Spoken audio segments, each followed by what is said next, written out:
We hustle. Hey,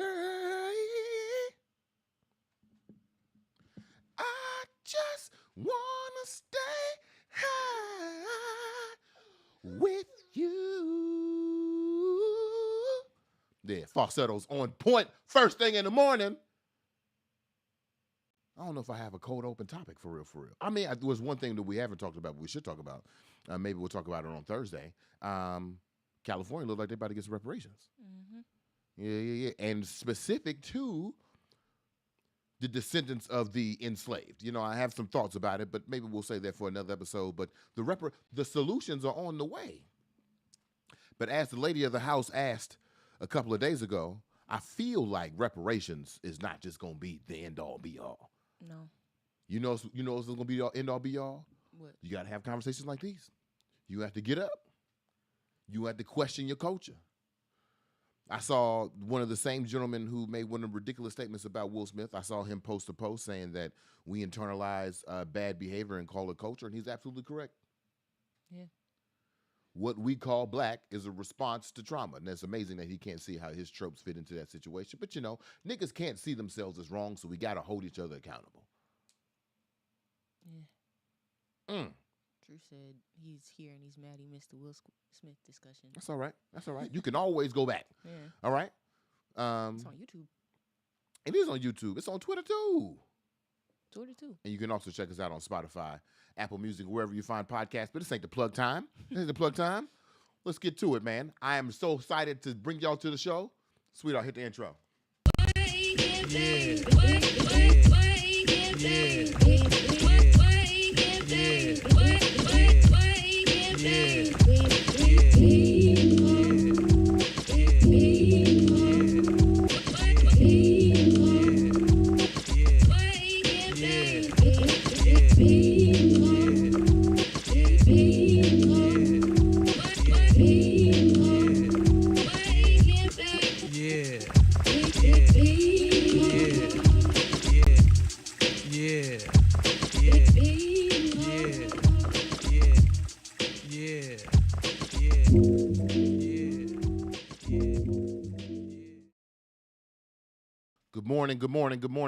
Good morning, and welcome back to another episode of Wake and Bake with BeMo.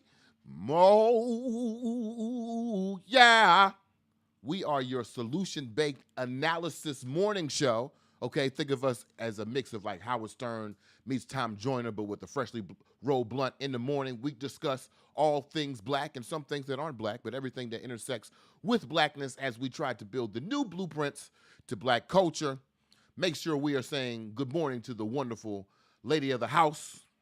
Hey, y'all. Good morning. And I mean say good morning, all right? All right, we see what era we in when it comes to respecting our women. So let's follow those boundaries and be respectful of the lady of the house. I'm your host, BeMo. It's so good to see y'all this morning. As always, we are being brought to you by the Washington Informer Bridge. If you want to see more black news from a black-ass source, go over to wibridgedc.com or at wibridgedc on all social media platforms. One of my good brothers, the Media Prince, sponsoring this morning's episode with his new season of his show. Is already moving in action, y'all. If you want to know how I'm getting all the tea, if you want to know what's going on, if you want to know what's really popping in the DMV, you got to check out my man, the Media Prince. Check out our trailer for the Media Prince's What's Going On DMV. We bring you art and entertainment. We bring you culture and taste, art and entertainment. We bring you history and politics. And we got all things DC. I even got you covered, Maryland and Virginia. Welcome to What's Going On, DC. So huge shout out to my man Drew, who's got a job interview in a couple hours. I hope this energy puts a battery in your back and you're able to set your boundaries to these new employers. See. Oh, see, I'm about to go on a rant. Tell them what you want.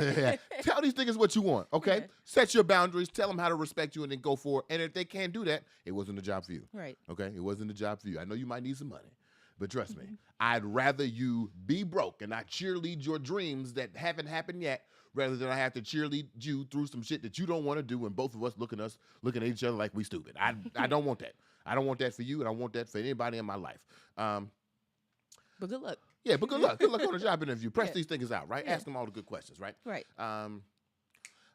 we did a cost analysis a couple weeks back. We're gonna have this conversation. We're gonna have this speech several times, so get used to it. We did a cost analysis a couple weeks back. It cost $217 per episode to do the show. So if you're interested in donating to Who Wake and Bake with BeMo, I know it's the 31st, right? And the statistics say that most niggas is living paycheck to paycheck. So if you got a little something at the end of the month and you want to put in on the rent, fun fact, we found out that rent parties originated where? In the Harlem Renaissance. 100 years ago, almost to the day. Because collective economics is baked into our solution away from capitalism, okay? So if you want to participate in that new blueprint, not I'm selling the donations. Anyway, if you want to donate, go to BeMoAuthentic.com, /, let's say it like that, /DaRent, DARENT. If you want to put a little something in on the show, we'll give you a quick shout out on the show, and then, maybe that donation will get you into an event later on down the line. But I'm not one to sell the benefits of a donation based on the benefits. So if you just feel it in your heart, go forth and do so. If you're watching on Instagram, I love you. I love you for showing up. But if you want to see the full screen situation, it's going to be a lot of full screen today. I'm not going to lie. It's going to be a lot of full screen things today. If you want to see the full screen situation, HD, you want to see how much shea butter I got on right now. You want to see my elbows. Come on over to YouTube or Twitter, and we can continue the conversation. But again, thank y'all for joining the show. And if you haven't done so, make sure we're saying good morning to the lady of the house. We have 3 interesting topics this morning. The first topic, we're going to continue our conversation from Tuesday about the protection of black women. If you are tired of talking about Will Smith, get over it, all right? Because I feel like this is something we're going to talk about for decades. I'm not going to lie. This thing is going to be around for a while. The joke is going to be on. I'm trying to think, what's a moment in culture that I'll never forget that I saw live? Like something that just like, what's up? I was gonna say Janet Jackson. Janet Jackson, that titty. I remember that's something I will never forget. Right.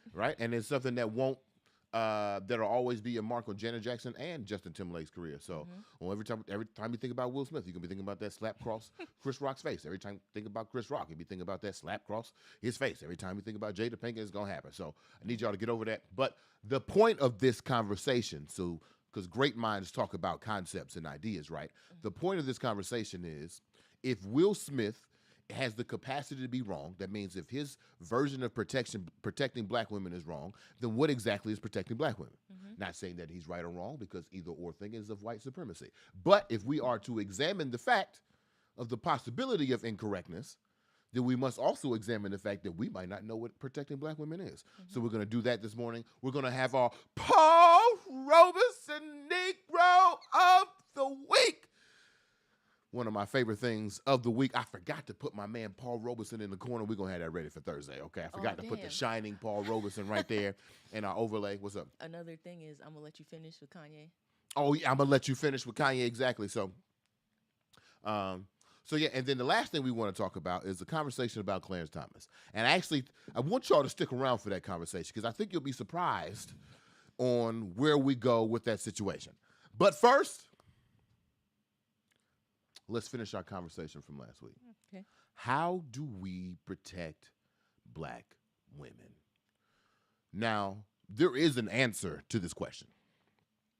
And how do I know there's an answer? Because there have been scholars, there have been thinkers, there have been celebrities, there have been everyday women who have expressed what the solution is, right? We have seen the keys to the castle, and it seems like the response is that we ignore those solutions. So I think it's time that we take a hard reset on what it means to protect black women. And I want to be very clear that according to this analysis, what Will Smith did is a form using the non-definitive article, is a form of protecting black women. We call that form retaliation, which is post-offense. Right. Now you can get on the internet and say violence is not the answer, and not say grow up. You can get on the internet and say there was a better way, and not say I couldn't figure one out myself. So in forms of retaliation, we'll leave that for another day. But I want to talk about before we get to offense, how do we actively protect black women? So I did a little research because, that's what niggas do when you're trying to find some shit out. I did a little research, and I came across this video. Now, it's a 6-minute video. We're only going to watch about 2.5 minutes of it. But from this video, I actually pulled out several themes that we'll discuss right here, over here, I think. Is it over here or is it over here? It'll be on one of these places, right? So if you're on Instagram, you're not going to see the whole thing, all right? So come over to YouTube. You can see all the blueprints, and, of course, I will put them up on Instagram later. Let's play the first video of how do we protect black women, produced by Essence. I feel like that's a good source. Essence, what we got to say. Protect black women. Yes, 100% facts, as the kids are saying these days. This catchphrase may sound great as a chant, a hashtag, or even a trendy bandwagon to jump on, but it clearly needs to be done. Here's the thing though, safety and protection can't be implemented. It must be constructed. So what does protect black girls even mean? Allow me to over-explain it to you.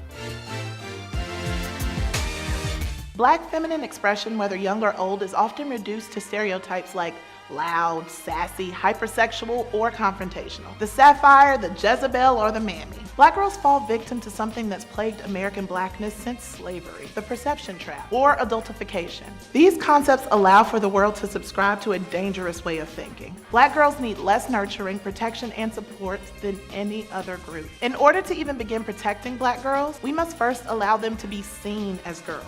This clarity and vision comes in many ways. From Centoya Brown to Jasmine Barnes to handcuffed 6-year-olds, yes, that happened. We're failing our black girls. When it comes to black girls, innocence is a privilege. Madison Moore is the 6-year-old black girl who was handcuffed and placed under the stairs after she took candy from her teacher's desk. They heard it. They hurt. Did you understand why he would put handcuffs on you?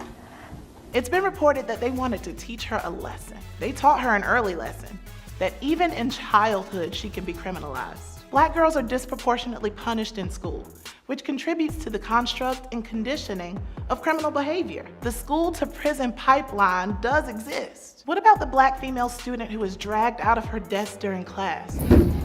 The officer was booted from the force but faced no charges. But guess who was arrested? The girl he dragged, and another young black female student who recorded the video. Apparently, these girls violated South Carolina's controversial disturbing schools law. Students are not to interfere with or disturb in any way other students or teachers in the schools. And if you broke this law, boom, there would be a misdemeanor on your record that could be punishable by a fine or incarceration. The law has since been amended to take away criminal charges, but it was still in practice when these black girls were arrested. Why?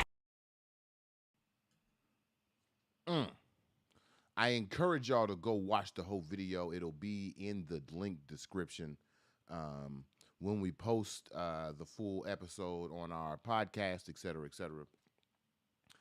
But there were a few things that I pulled from this video. Okay. Along with some other conversations by Nikki Giovanni, the conversation with Nikki Giovanni and James Baldwin, the writings of Audre Lorde, the women in my community, the randomness that I see on Twitter. I've put together what I consider to be maybe the first 5 steps that it is to mean to protect black women, right? You got that up right now? Mm-hmm. All right, cool. Read the first one. Let girls be girls. So, as the video we watched just pertained, we hear "let boys be boys" all the time, which is like stupid and a form of toxic masculinity. But what that statement often excludes is that if the boys have the freedom to be themselves, be mischievous, get in the shit, and still be able to grow with this protection of understanding that humans will be humans, then that same privilege should be extended out to girls and women as well. Yeah. Like the young lady being dragged from the classroom because she was disrupting class. Like, what type of shit is that? Right. How does the crime match the offense? And why is it so severe when it comes to black girls? And then also the other thing about girls is the hypersexualization that we do to young black women. According to some surveys, what this video will go on to say, I don't know if it actually said it just then, what this video will go on to say is that according to some reports, the sexualization of black women starts at 5 years old. It's crazy. It is crazy. So we don't even let young girls allow themselves to be young girls without having and jumping these stereotypes of sexualization onto them. Therefore, when we get to these moments where sexual assault or sexual violence has happened, the insinuation is that these over-sexualized black girls ask for it, it's coming to them, or we don't believe them because they are over-sexualized by nature. When in actuality, that is not the case. It's a stereotype. That is something that we have pulled from slavery, the Jezebel trope that we have pulled directly from slavery and have been placing on modern black women. It's 2022. Mm-hmm. Let that shit go. All right, what's the second thing? In racism. In racism. The benefit to all blackness, the benefit for all blackness is to end the systemic situation. One of the things that she said in the Essence video at the very beginning is that protecting black women is a systemic thing. Yeah. Right? That's what we were getting to yesterday at the end of our conversation. Is safety even real? And how can I, as an individual, make sure that this thing that may or may not be real is actually placed upon you? How do you do that? You can't. I can't. As an individual, like literally, I cannot. At most, I can retaliate post-event. But as it comes to the system of safety, man, there's laws that need to be playing. There needs to be public policy that needs to be changed. There needs to be a shift in cultural consciousness that expands outside of ourselves. Now, don't get me wrong. I'm going to do what the commercial said that we showed last week. I'm going to check your mates, okay? I'm going to check my mates. But damn, some of this is bigger than just the individual situation. What's the third one? Acknowledge black male privilege. Let me tell you niggas something. I don't know why, you know what, and I'm talking to a former version of myself as well. I don't know why black men have such a hard time recognizing that they have power. I think when you put it in terms of like privilege, black men look at each other and be like, hey man, we endangered species. We like, you know what I'm saying? We most in jail. Like we constantly disrespected. The white man don't like us. I think when niggas think of privilege, they think of something above someone else, which is the definition. Yeah. But when you deny that you have privilege, you're also denying the fact that you have power. So there's all these black men walking around here saying there is no black male privilege. There is no privilege to be a black man. Shut the fuck up. Yeah. Stop talking.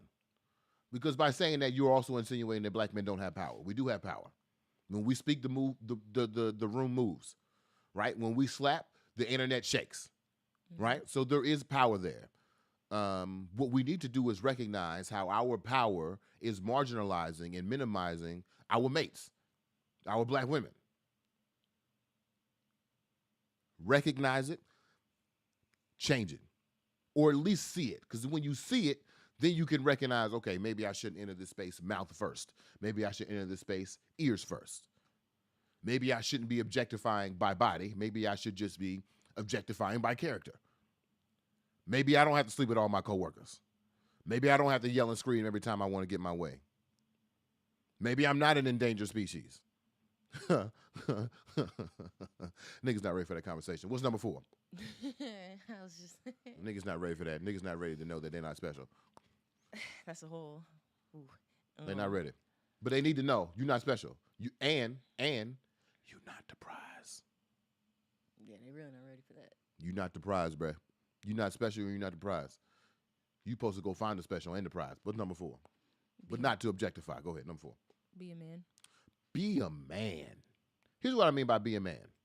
Because I feel like be a man, weirdly, is a very controversial statement. Here's what I mean by be a man.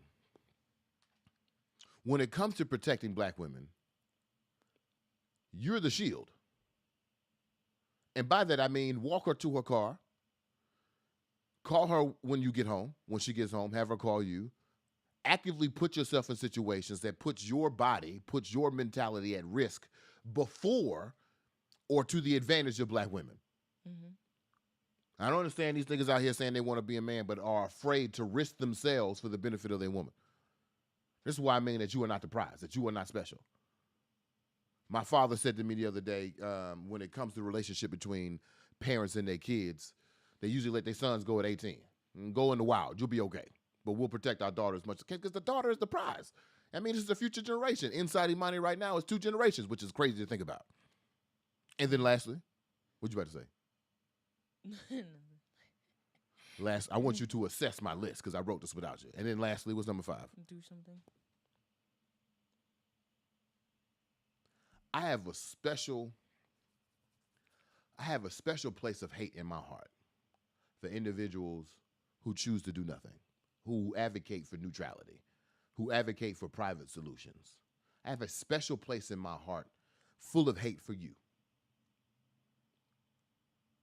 The worst take in this Will situation is that he should have done nothing. He should have sat quietly and handled it privately. I think that is the worst thing that you can do to protect black women is nothing. You must do something. Mm-hmm. Even if it's the wrong action, the quote unquote wrong action that leads to an apology, I need you to do something. Right. Because for so long, you know what's crazy? It gets deeper than that. At one point, the blueprint was to keep us away from black women so that we couldn't protect them. And then somehow we socialized that behavior, internalized that behavior, and called it a culture, right? And it's misogynoir. Right. The solution to that is to do something, to advocate, to speak, to yell, to slap, to move, to shake, to do something. No more neutral in this motherfucker. No more, well, I'm not going to say nothing because that's not my business. It is your business. Right. You seeing black women attacked, that's your business. That's your people. And to be neutral is to make a choice, regardless. And to be neutral is to make a choice, and it's the wrong choice. Yeah. Okay, those are my 5 steps to protect black women. I would like to hear from the lady of the house. Lady of the house, how did I do? Seems good. Seems good? What'd I miss?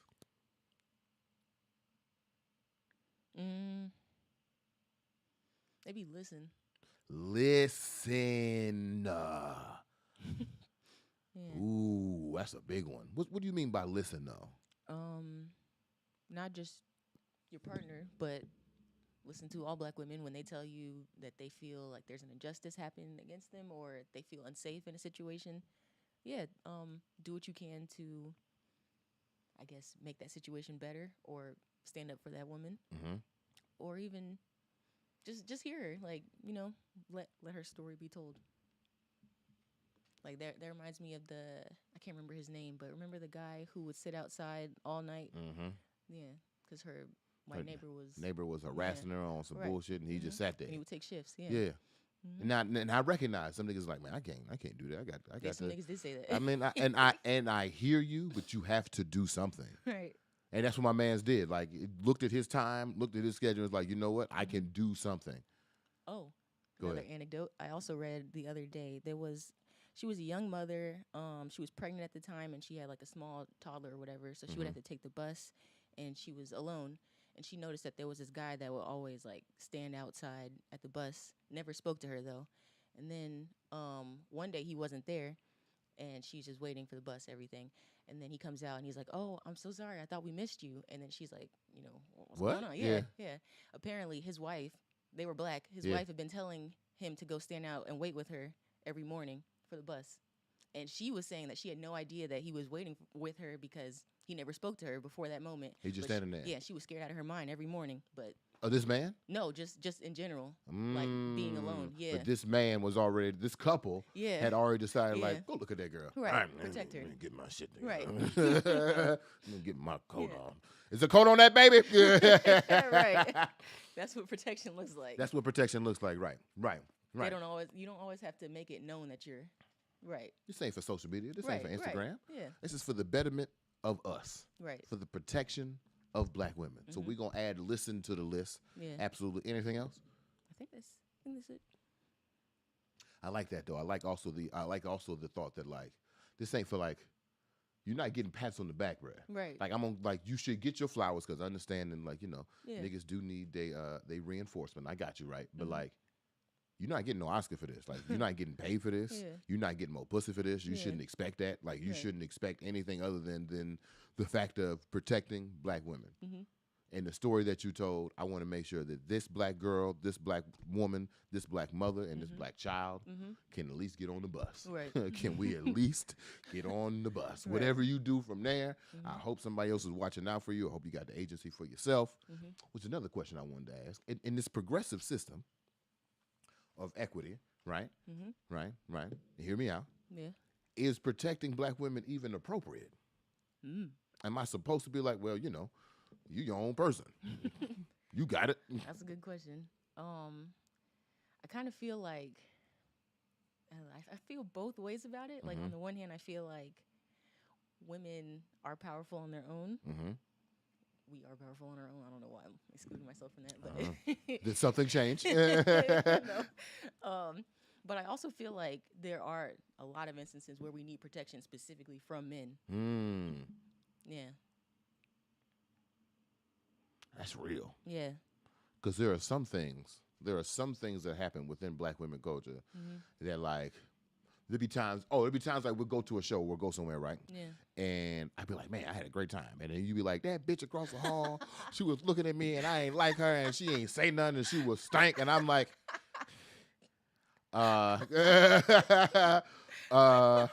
what? Yeah, you ain't see that? That's supposed to be your friend, but she ain't walk up, she ain't say nothing. She high in the kikiing with you, looking at me in my face, ignoring me, and I'm like, That's what I sound like. sometimes I'll be like, nah, but like to the same point of my work partner the other day, she said the same thing. I'll get off a call. We had a client. Yeah. I got off a call and I'm like, oh man, that was cool. Yeah. I talked to her. She's pissed.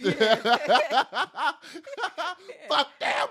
And I'm like, oh, what happened? Yeah. Because I didn't hear the same thing. Yeah. So to that point, there are some things like I don't even know to protect you from. Right, yeah. So I'm like, what? Wait, huh? Yeah, the little microaggressions between women is Yeah. sometimes Yeah. Am I supposed to protect you from those things? I don't know. I don't. That's what I'm saying. Is it even appropriate if I feel like this is it's a sarcastic question, a rhetorical question, and also like if the radical future is equity amongst genders, like, do I always have to be your protector? Right. Is that a gender role? Is that a gender role?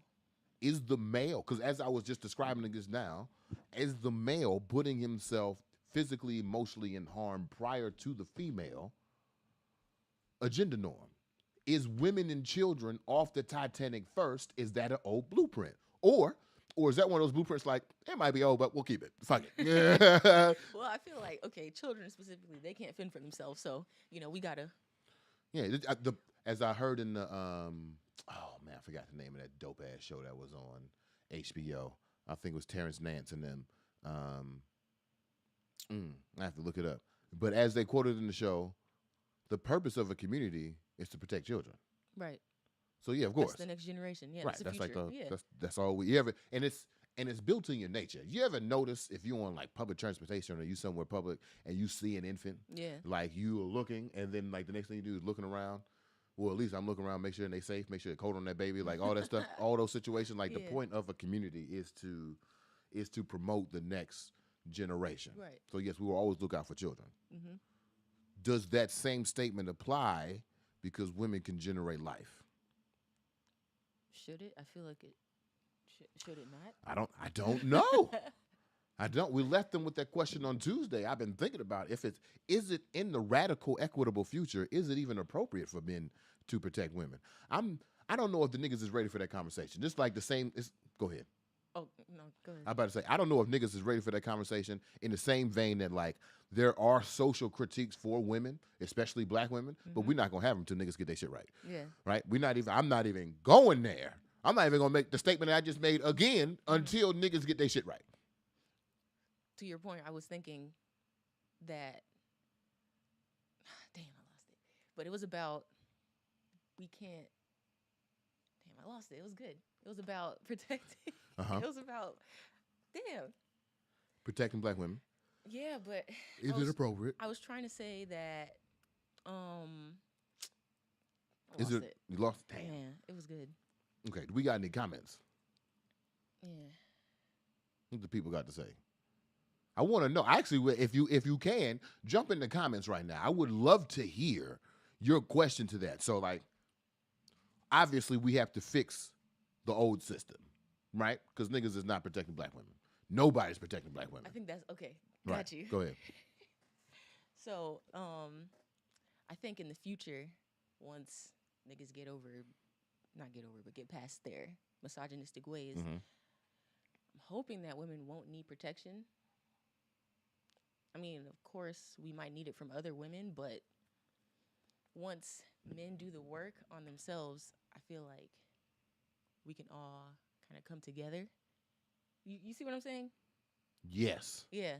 that's the radical, equitable future. Yeah. Once niggas got their shit together, and that's niggas got their shit together, sound like at like 85% plus, right? Like yeah. the ancient niggas is at a sharp minority. Yeah.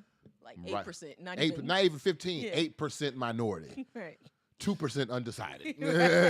So we got 90% on the right way. Yeah. Boy, we are so far from that because I feel like we are, man, These niggas- I was about to say Kevin we on the Samuels. precipice of a new nigga. We not even at the new nigga yet. No, we not. Good. Are we even on the precipice? Because So we trying. think about Kevin Samuels. No, that nigga not on the precipice. But think about all the people that support him and, think he's right. That's what I'm saying. So the majority of niggas I feel like are not there, not even on the precipice, not even know that there's a new lane to follow. Yeah. Oh, they made new blueprints. Let me go read those. They don't even know that. Right. But there's some of us out there. Yeah. It's about 25, and I don't mean percent. I mean 25 whole niggas. country. 25, 24 then. Yeah. 24 in the whole country. That means less than half a nigga per state. God damn. Let's read some of these comments. What we got? Okay, on Instagram, we got there needs to be a balance. Right, can you protect black women from black women? Ran into that same thing with my sisters. Yeah, I don't know. Who has that kind of time? And then on YouTube, we got Who said who has that kind of time? the purple grenade. All right, for sure. He's not wrong. I think the real question about Will is that is there such a thing as going too far? Yes, protect black women, but make sure the punishment fits the crime. I've been thinking about this situation a lot because I was in a similar situation recently where I had to defend my mom against someone and got so angry I almost beat the hell out of someone. Had she not stopped me, it would have exploded to physical violence and I would have been arrested, losing any chance at my job interview. My situation ended non-violently with my mom defended, but I was so angry I strained my body by flexing so hard. I grew 2 inches out of anger to God tower, damn. to tower down on him. Wow. You imagine being so damn. That's Drew. Yeah. You mean imagine being so damn mad that you get tall? And Drew He was Super already. Saiyan. Drew already 6'7". What? This boy tall as hell. Wow. If you get mad again, sign up for the league, bro. If you get mad again, Get see mad Kevin Durant. Good Lord. Wow. Is there such thing as going too far? I don't know. And the reason why I don't know, because I feel like, this might be a new thought, I feel like Will Smith just tested the limit. Right. I had never, in a public situation, in private situations, I've seen something like this. In a public situation, I had never seen that. I remember on the sitcoms back in the day, if you said something wrong to a girl, she would slap you, right? Yeah. Always thought that was normal. Always thought that, like, if you go too far with a girl, she slap you, you just got to sit there like, damn, Right. I went too far. Right. Right? So I had never seen, in a modern situation, I'd never seen somebody result to violence in an offensive situation. Yeah.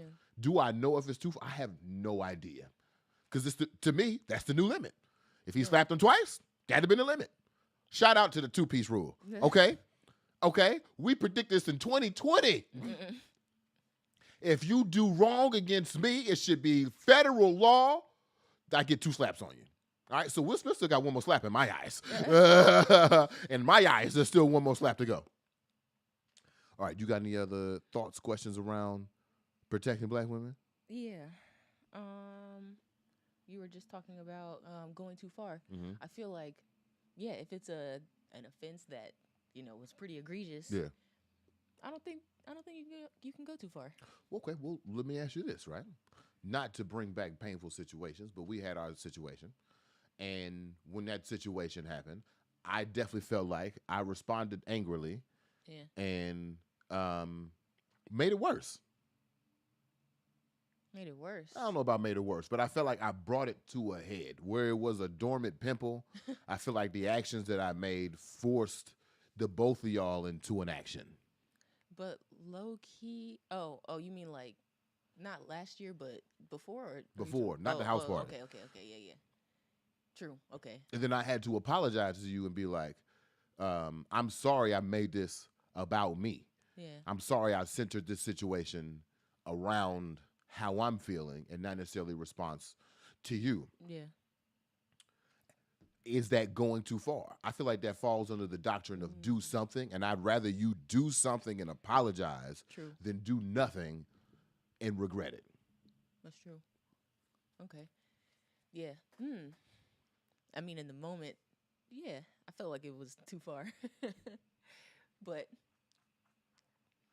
I think things kind of resolved themselves in a sense, you know, like the chips fell where they may. No, we pushed them chips. They ain't fall, baby. We pushed them chips. But it was also kind of like the elephant in the room. Like you can't.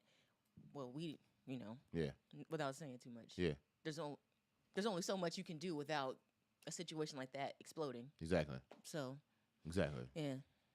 And I look back and I'm pretty. And if I had to put myself in the Will Smith shoes, as I'm looking back at my action, I am both. Because it's not either or. I am both regretful and very proud. Like, I'm both like, man, I probably could have done it a different way. Yeah. And I haven't even thought about it a different way that I could have done it. But at the same time, I'm very proud that action happened. Yeah. Like, because I couldn't imagine sitting here right now with that thing had have happened and we both know. And we got to go sit around our friends. And we got to go to homecoming. And we got to go to fucking alumni band meetings. Like, we got to go to all these situations where these niggas are. Mm-hmm. Nobody knows except us. Like, that. Right. Yeah, and then this nigga thinks it's cool. Let's roll this blunt, because now I got my pressure up. Let's roll this blunt. All right, good people. It is now rolling time. Rolling time is being sponsored this morning by our good friends over, my good friend, Cheakaity. Cheakaity and my man Slashby. I love me some Slashby, man. And he in the video. Slashby's in the video. Goals, bruh. Are we not all trying to be Diddy dancing in the video? Fuck what Suge Knight said, bruh. Like, silent behind the scenes is cute, but I'm trying to be in the video. Right. What?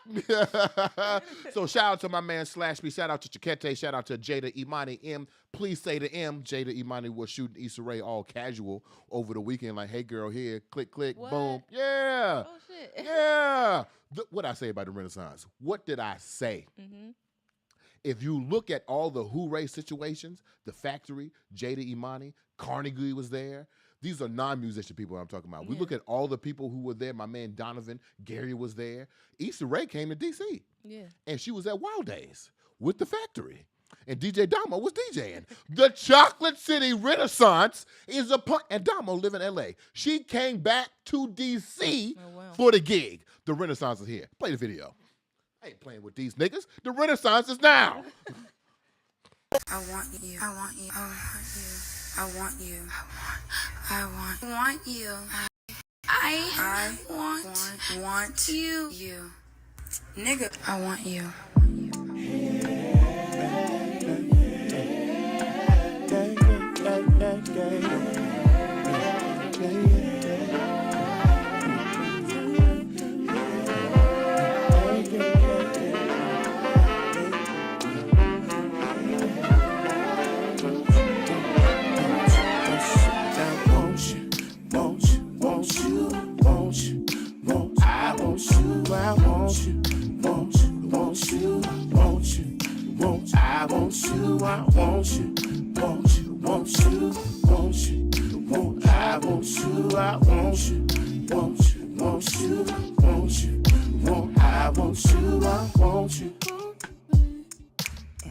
I really want you, babe. I really want you, babe. Sometimes I wonder why you don't want me, babe. So won't you come my way? Fuck what your daddy say. Won't you bring it back? Won't you? Let me keep you say, I want you, want you, want you, want you, want I want you, I want you, want you, want you, want you, want I want you, I want you, want you, want you, want you, want I want you, I want you, want you, want you, want you, want I want you, I want you.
Man, what a great video. I see y'all going off in the comments. Me and the lady of the house over here giggling that she realized that the district bloke is Chris Carter. And she's like, he seemed like a district bloke. Y'all keep that conversation going because I think it's important. Me and Chris Carter had a very good conversation in the DMs about the consequences of violence and the outcomes of such. And paralleling them against the intentions of your actions. Definitely keep that conversation. It's a conversation that needs to keep going. Mm-hmm. How we protect black women, especially, and I love to see the black men are in the comments right now, arguing over the nuance of what it means to protect black women. I want y'all remember rule number 5. Do something. Yeah. As I heard the FEMA lady say in a meeting the other day, I would rather have to push you away than to chase you down. Damn, that's real. Yeah, I would rather you do too much than I have to chase you down. And let me tell you something, and I'm assuming for the lady of the house, I think all women think that way. Oh, yeah. I think she would rather, damn, nigga, you did a lot. All right, we got to talk about next time what happens. Rather than, you ain't do shit. Right. And you just, every time I'm on the couch, you looking at me like, really? Or every time you see me react to something, you like, oh, so you react to that? I ain't, do something. It's sponsor time, y'all. This morning's blunt is being sponsored by the good people over at Street Lawyer Services. Okay, Street Lawyer Services DC. Make sure you check them out at Street Lawyer Services DC, Street Lawyer Services Miami, Street Lawyer Services New York City. My man Lonnie, the Street Lawyer, hooking us up this morning. We're smoking on Triple Mint. triple mint. It's actually not bad. I'm not gonna lie. not, We yeah. had a blunt on Tuesday. It ain't bad. It is a sativa, a hybrid sativa, but it's not fruity. No. It's piney. Yeah. We're gonna smoke some of this here in a second, but this morning's being brought over to the good people at Street Lawyer Services. Make sure you check them out. Tell them BeMo sent you. Some of the prices. You know what I mean? They got some good stuff over there. They got some good stuff. I-71 shop. Don't need a special card. Just need your ID. Pull up. Cash only. Get ready to smoke some great product. Love the Weed Man. I say this every time we do an ad. Love the Weed Man, because loving the Weed Man is supporting black business. And as we are looking for sponsors for the Wake and Bake Fest, I hit up a couple Weed Men, right? Because look, y'all need a chance too. Right. All right. And y'all got the bread. Black business. Come on, support black business, okay? That's what we're gonna do. Especially we support black business, you can always go to one of these I-71 shops. So you can be very specific about the thing that you want. All right. The randomization of the Weed Man is an appreciated benefit, but not always a benefit that you want all the time. All right. So you can get exactly what you want, guaranteed. Get your edibles or your little, what you call them? Yeah, little dog walkers. They got a little dog walkers. It's They nice. even got the little the blunt holders with the crystals on them. Yeah, it was cute. They have crystal blunt holders, so you Yeah. can be a classy bitch. Yeah, So you could be a Align your district chakras, bloke, a bloke in smoke, if you will. Right. Would you say and learn your chakras? No, align them. Yeah. That's right. Align your While you chakras. That's smoking. right. That's right. That's right. I told the lady of the house I felt like the chakra in her left knee the other night was a little off. What? I don't know what it was, but I'm in tune. Okay. Anyway, make sure y'all go check out Street Lawyer Services DC to get some fine marijuana gifted to you in exchange for some Street Lawyer Services I-71 shop. You'll love it. Let's get back to the show. Hold on, let me spark this blunt and we can get back to the show.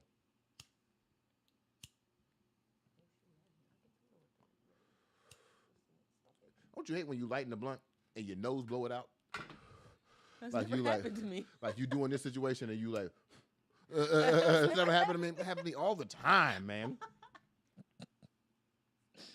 You trying to roll the blunt and you realize you got all this herb coming out your nose. Like, God damn. I've never. Can I be smooth? I miss my Zippo though. What, you It's in just the car. need, Where you is need it? some. It's somewhere.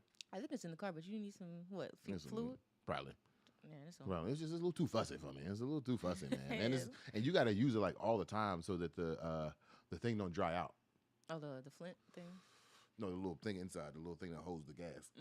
If you don't use it all the time, like it'll dry out, then you gotta put more fluid in there. It's just so much. Ah, It's so. Anyway, let's move on to our next topic. You know it, huh? what's on next? I didn't get the lower third right. Oh, it's time. Oh, It's time of for the course. pod. Okay. Take two. Maybe I should have waited to. Maybe I took this Right, before we what? started. Me. There we go. All right. It's time for the Paul Robeson Negro of the Week Award. Yeah. Every Thursday, we give out our Paul Robeson Negro of the Week, all right? If you don't know, Paul Robeson was the most popular Negro on the planet. I correct that like Times, the magazine, corrected it. Paul Robeson was the most popular man on the planet. Starred in Othello, first black man to do so. And his career ended with accusations from McCarthyism about socialism and communism, in which he was like, yeah. And so we are looking for popularity, we are looking for cultural impact, and we're also looking for danger. Okay? This week's Paul Robeson Negro of the Week. I know a lot of people are like, it's going to be Will Smith's backhand. It's not. It's not. It is not Will Smith, Chris Rock, or Jada Pinkett. It is a moment of cultural beauty that I think we have all overlooked. There's going to be documentaries about what happened this week. I want y'all to know that. Oh, yeah. From Sunday to next Sunday. And when I mean what happened, I mean everything that didn't happen under the slap. Because Zoe Kravitz is obviously up out of here. I don't know what happened. Robert Pattinson is out here saying the N-word. Like, I don't know what's happening. I missed that Like, one. it's Wanda Sykes is over here. Wanda Sykes is crying. apologizing to It's a whole bunch. There's going to be a whole documentary about the background things that happened in this week. And one of the things they're going to talk about is season 3 of Atlanta. I'm telling you. I am telling you. The Paul Robeson Negro of the Week is an episode of television. That's right. Because it's dangerous. Yeah. You would be surprised, before we watch the clip, you would be surprised how many people thought this was just like a random story. No, what we're about to show you is based on real events. Wait, people thought that was random? People thought they just made it up. This literally happened. Everything in that episode happened. Exactly. Everything. And so I think it was Josh didn't know about Oscarville, and I was like, yeah, this really happened. He was like, oh shit, let me rewatch. Yeah. I don't think Danielle knew about the story of the kids being driven off the bridge. She was like, oh shit, like no. Everything that happened in this first episode of season 3 is real. And I don't think they ever found the kids. No. Yeah. They did. Yeah. They couldn't find their bodies. But okay. Hold up, Jess. I'm getting you your ashtray. Our good friend Jess over the musicianship got us a nice classy ashtray. It's like the ones they had at the restaurants. I love it. Yeah. I learned the other day that apparently back in like the 60s, 70s, everybody, like when you were in school, they used to make you make an ashtray because it was expected that you just have one in your house for guests, even if you didn't smoke. It was a common practice to smoke. Right. And then science came around and was like, you know y'all niggas is dying early, right? Right. Oh, wait, what? Oh, shit. Yeah. Crazy how those truth ads, marketing, propaganda changed American culture. Right. Holy smokes. Yeah. Literally. They worked. Anyway, Paul Robeson Negro of the Week is episode 1 of Atlanta. I'm going to do you a favor. That's right. I'm going to do you a favor. We're going to watch the first 4 minutes of Atlanta together. Okay? I need y'all niggas. This is how important this is to me. I need y'all niggas to recognize the genius that is happening right now. The first two seasons of Atlanta, best television I've ever seen. This third season, this first segment of this first season is dangerous. Right. It's dangerous because it puts into common language something that really happened. Right. The flooding of black bodies, the creation of man-made disasters to eradicate a black population. And I want to tell y'all something. As global warming continues to happen, as climate change continues to progress, y'all realize that redlining was real, right? It ain't just bank loans. Right. It's where they put your ass. It's not even just about voting. It's not even about voting. It's literally where they put your ass. Right. They redlined the most risky places on a map, and that includes the topographical location. According to some reports, the traditional black family, when you think of blackness, even us, we in fucking low tide right now. Not low tide, we in a bad topographical area right now. Yeah, we redline. Damn. Most redline areas are in places where environmental disasters would be worse. I've said this 1,000 times. Maybe I'll say it after the situation. Hit the joint. It's time to watch the first 4 minutes of Atlanta. I'm going to be in the corner watching with y'all. Don't worry.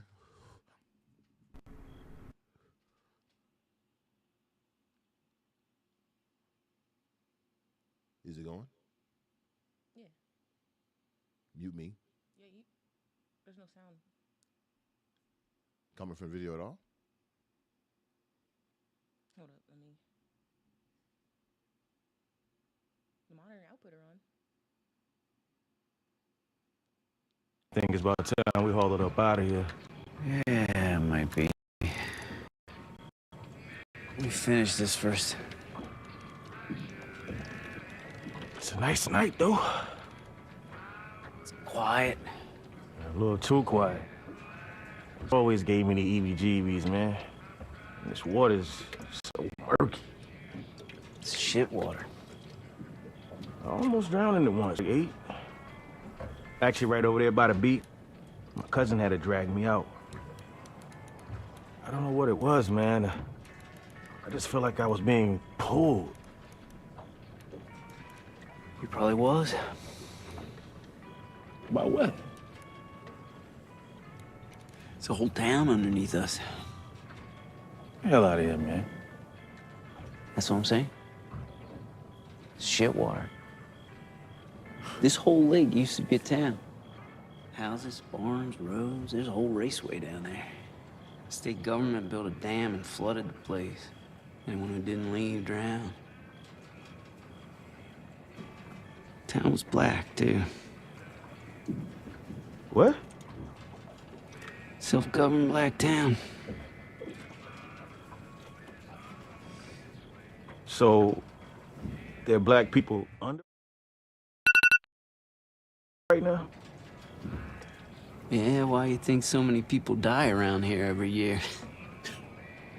Because of drunk rednecks trying to fish at night, like you.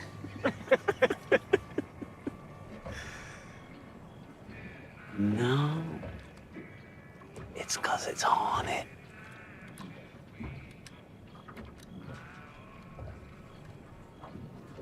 You really think it's haunted? Oh, yeah. A lot of souls down there.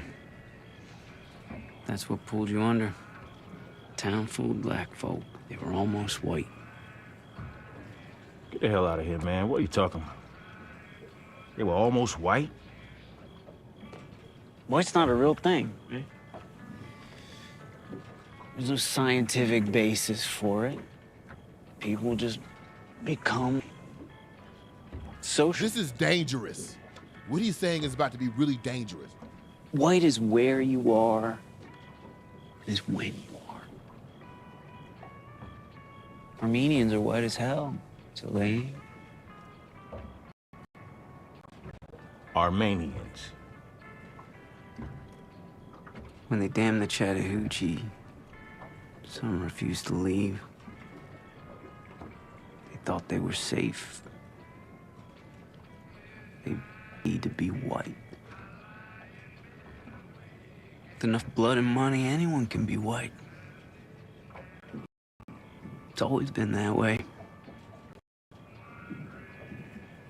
But the thing about being white is, it blinds you. It's easy to see the black man is cursed because you've separated yourself from him. But you don't know. You're enslaved just like him. Cold whiteness. You're hypothermic. You lose logic. You see the blood, and you think someone else is bleeding. Everyone's screaming at you to turn the machine off, but you can't hear them. You can't even hear yourself saying, "We're cursed too. We're cursed too." Oh, shit!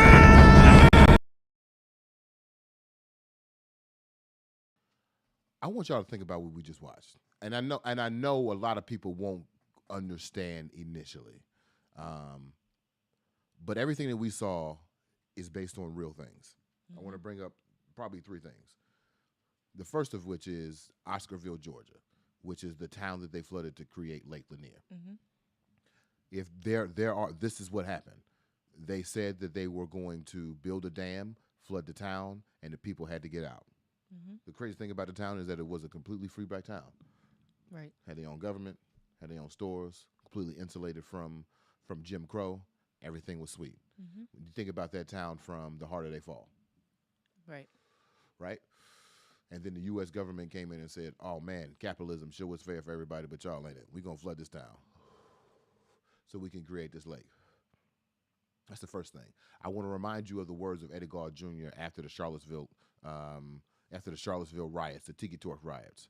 He said, one day white people are going to have to wake up and realize they need to free themselves from being white. I want to point to you to Ta-Nehisi Coates' books. Thank you, Big Hand, for reminding this. Ta-Nehisi says they're not white people, they're people who believe themselves to be white, right? Meaning that there has been a system created to cast down the darker-hued people and propagate and promote white people or the lighter-hued people. There was a system, I'm going to say it again, there was a system that was created to put two parties into two different situations. So to believe that you are white is participation in that system. Right. When you enslave, you are also enslaving yourself. You have convinced yourselves, as we heard in All the Brutes, you have convinced yourself that there is no human here. Right. These are brutes. These are different species. You have limited your mind. You have literally changed the science of your brain to see another human, Right. something that you can not see as a competitor, something that you don't see as below you, something that is an ally to you, something that is aligned to you. You see that as less than the value of your dog. Right. And now white people got pigs for fucking pets. Don't get me started on that. I'm not going there. I love you pets owners. I love pet owners. Keep going. We're going to flood this town. White people need to be free. This is at the beginning of a sitcom on FX produced by Donald Glover. Right. Who? I'm looking at the man right now, and I'm like, do y'all not know what y'all just did? Right. What you just promoted a very dangerous idea. This white man and this black man sitting on Lake Lanier talking about the liberation of the white mind to an audience that is mostly white because they think Donald Glover intersects into whiteness like he's just like a token. Right. Mind you, they had the white man saying this. That is dangerous. Right. Black folks have done the work. And when the liberation comes, when the great liberation comes, whenever the fuck that is, however the fuck that comes, when that comes, white people gonna look around and be like, fuck, wait a minute. Right. How come they can think this way? Wait, hold on. How come they're not bound to the trauma that was before? How come they're not building old buildings? Wait a minute. Why are they free? Why do I feel hatred towards them and they not even looking at me as white? They don't even call me white. My name is Franklin? Right. That was a terrible Out name. of all Sorry. the names. Sorry. My name is Joshua. I don't know why. Damn, bro. Probably was talking about that nigga earlier. Whoops. And then you pick my brother's name. Yeah. Just trash, man. Just trash. George. Eldred. Oh, my goodness. Oh, Eric. Just all the bad names. You picking all my family members. That's right. Exactly. Exactly. You got something to say, B? Right. Nah. I love it. I actually love you, Jason. Your father, funny as hell to me, man. Yo, that That's funny. That man is funny as hell. Anyway, but they let Donald Glover do this. That shit was strong. What happened? Somebody made a comment. Uh-oh. What'd they say? It's kind of tied into my burning question, actually. Okay. So, yeah, I'm going to let you go. You gonna let that? Okay. Yeah. We ran out of time, so we didn't have time for our third topic. So let's go ahead and get to it. Let's go ahead and get to the comment. I just wanted to show y'all this moment. Let Donald Glover know that you are Paul Robeson. Not even Donald Glover, though. Everybody who went into this situation. You are the Paul Robeson Negro of the Week. We appreciate your bravery and your tenacity in showing stories that people have probably forgotten about, putting it into a medium of the horror medium, which is marrying so well with the black experience. I mean, if you really think about it, if you look at the history of horror movies in America, starting with Birth of a Nation, going into Blackula to Vampire in Brooklyn, all the way to Get Out, it tells the story of black Americans. Yeah. It really does. It's a very interesting story. So we appreciate you using that medium to tell this narrative. We appreciate you using genius script writing and research to pull it off.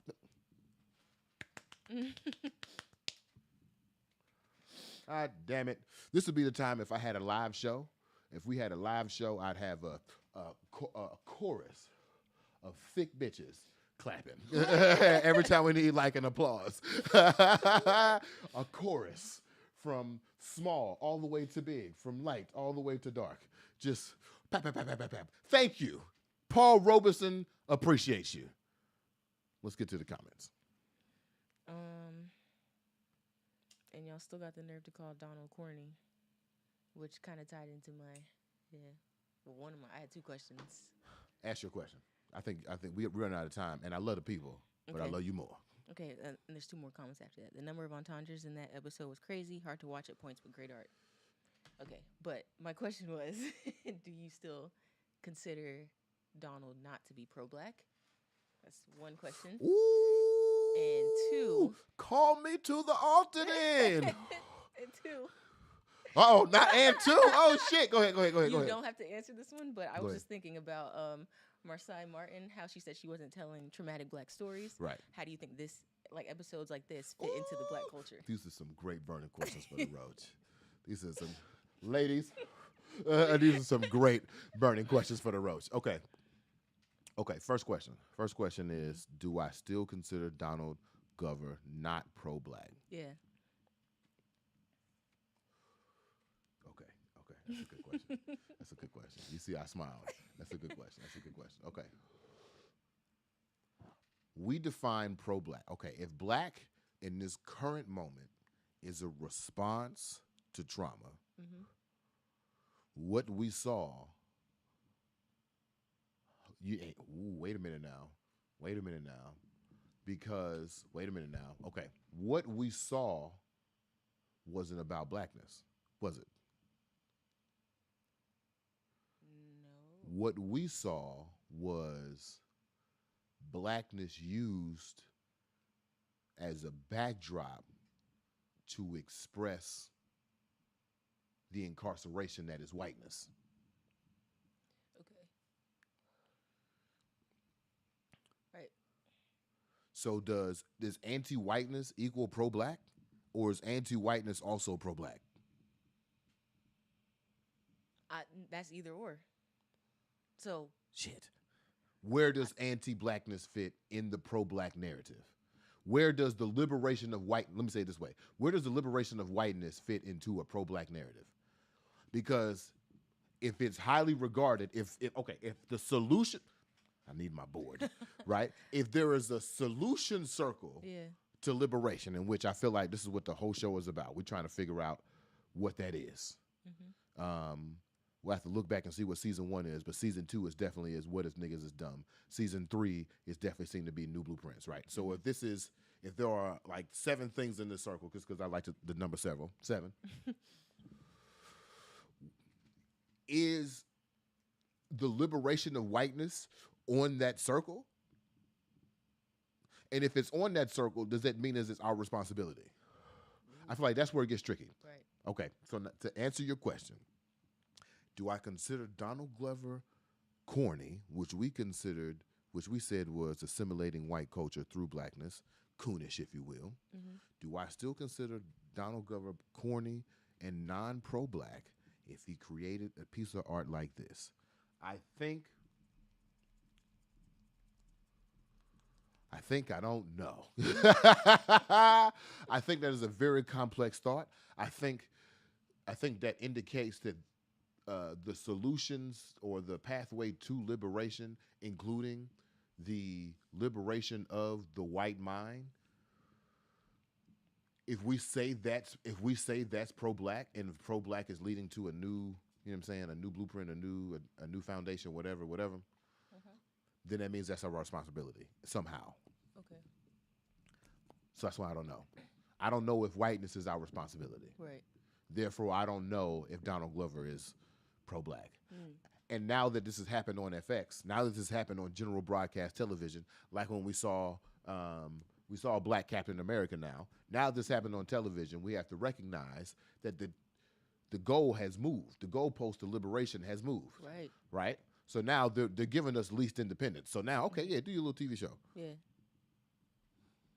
Right. We still white. Go ahead, do your little TV show. What's the second question?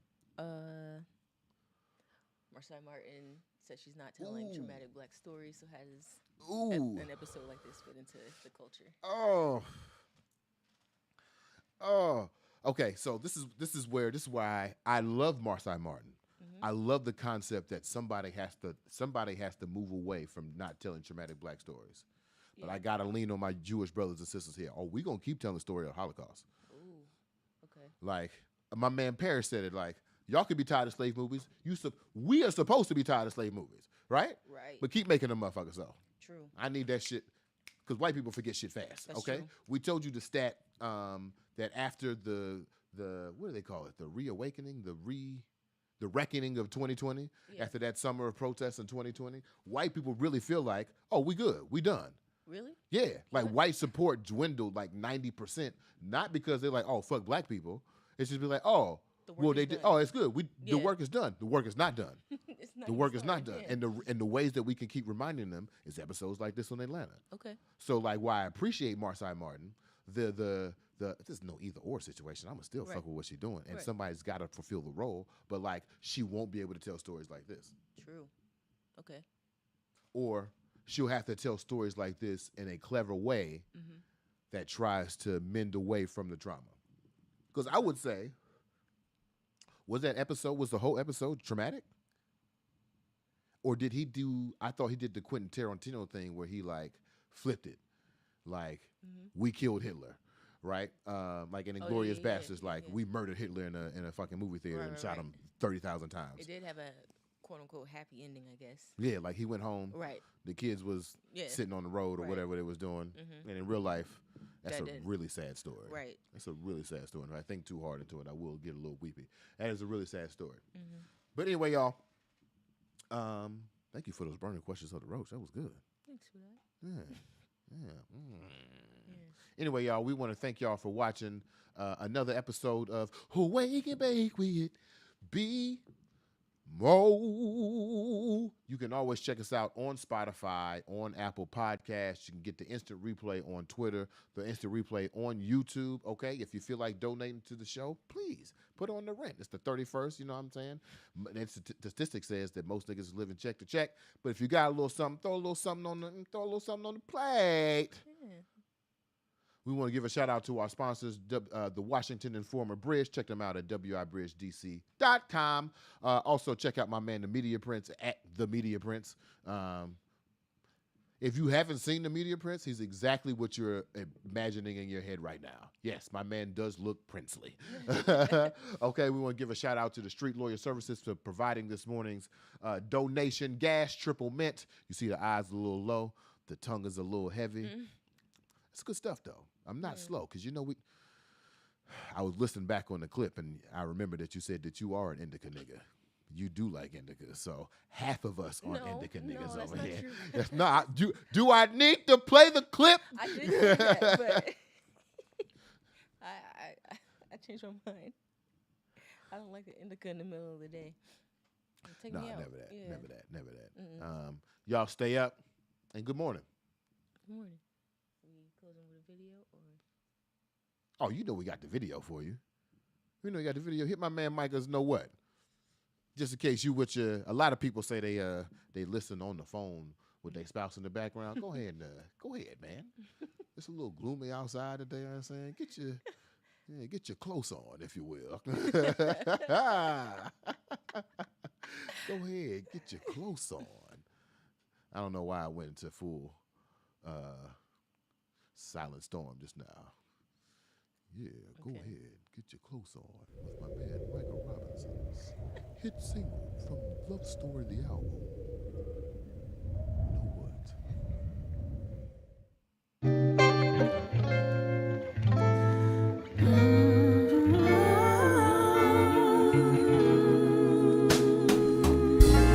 Walk past me, not too fast. Let my eyes just take their time. Looking at you, you look back, and I feel your eyes meet mine. And I know just what that means. Yeah, I know just what you need. Conversation, trying to be patient, but the way you make me feel, what I wanna do, wanna keep moving till you feel like the whole world's standing still. And I know just what that means. Yeah, I know just what you need.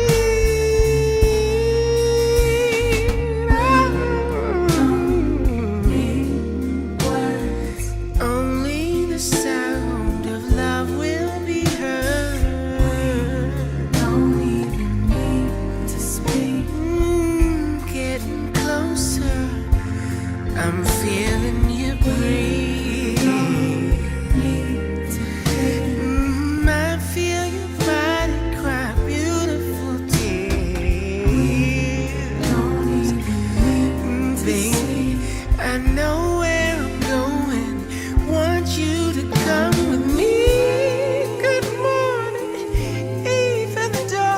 doesn't shine like the smile on your face.